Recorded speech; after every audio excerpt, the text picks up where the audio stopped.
Joining us now on the couch is Melissa Prax. First, Melissa, I'm just jealous that you got to do some story time with Anna. Yeah. That looked very cute and fun and enjoyable. It was, yeah. But let's get to the seriousness of this series, because one being that people with physical disabilities can get their parental rights revoked in some states just based on their disability. Why do these laws exist?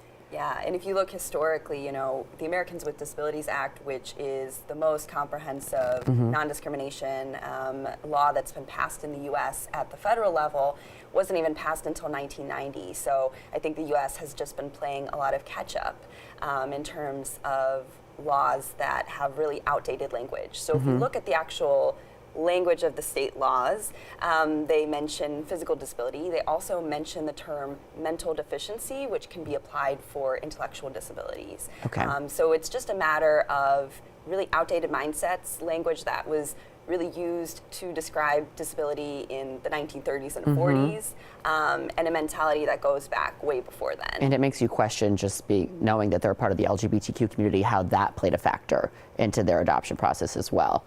So one thing I want to just do an overview as we end this week with you is how you chose to tell these stories. It was very little you and very much them, and I feel like that is what's different about your approach. Is normally when we hear about people with disabilities, there's sort of a mouthpiece, but you kind of let the characters speak for themselves. Was that intentional?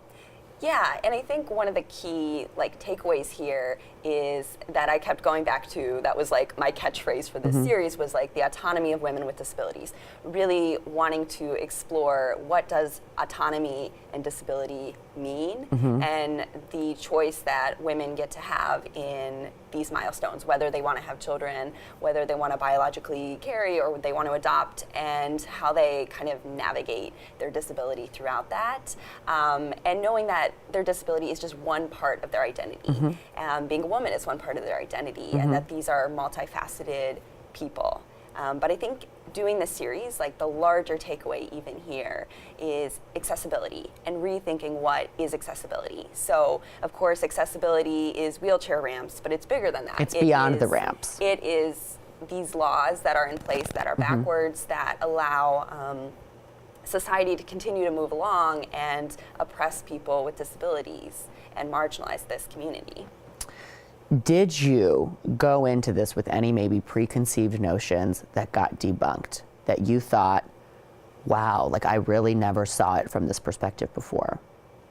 Not to put you on the spot. Yeah, I mean, actually, the fact about the termination of parental rights, I didn't learn about until about 2 years ago when I was covering the Women's March here in Chicago, and I covered women with disabilities at the march.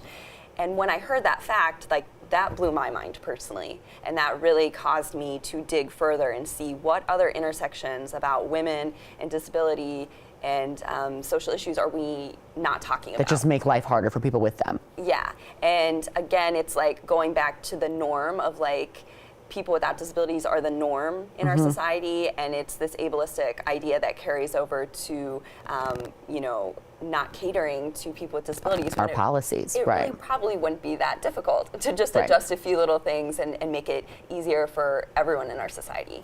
You heard it here. There are tangible solutions. Thank you so much for joining us this week. It really has been an incredible series.